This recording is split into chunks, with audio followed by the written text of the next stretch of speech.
Portland sits, about halfway in between Mount Hood and the Coast Range, and there's a ton of natural beauty out here. And people get really involved in outdoor activities, especially around the wintertime when the rains start coming through Portland and you make your way up to Mount Hood.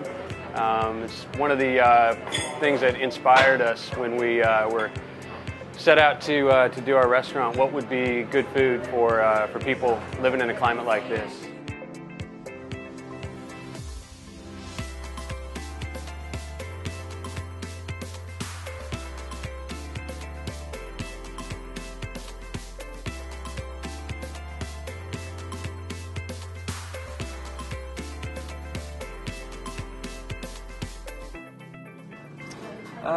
If anyone comes to town and they're asking where to go, this is the place that I would say, just because it's standard, dude.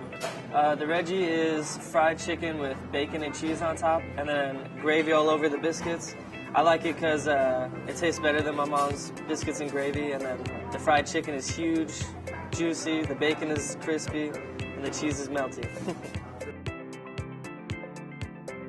It's kind of hard to be unique in this type of environment of creativity, but one thing that we noticed particularly was a need for a good breakfast spot that did fast-to-go breakfast sandwiches. We started on borrowed kitchen space. People would just let us into their kitchens early in the morning to try out recipes. We had these tasting parties for our biscuits just to make sure our recipe was dialed and we were putting out a good product. And so I think everyone loved the originality of the idea, at least as it sits here in the Northwest. Back in the South, it's not as original, but here it's like a fish out of water. And I think people really love the concept. They love the vibe when they walk in, the warmth of the place.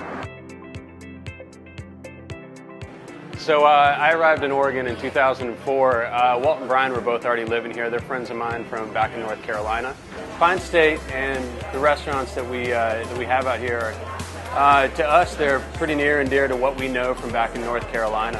And we're not doing anything that's really too far off from what we grew up with and what we understand. And what I think people really appreciate about it out here in Portland is the sense of Southern hospitality, which we try and bring to the table. So along with really traditional recipes, everyone's always greeted with a smile, thank you, good morning, and do our best to try and bring a little bit of that North Carolina feel out here to Portland.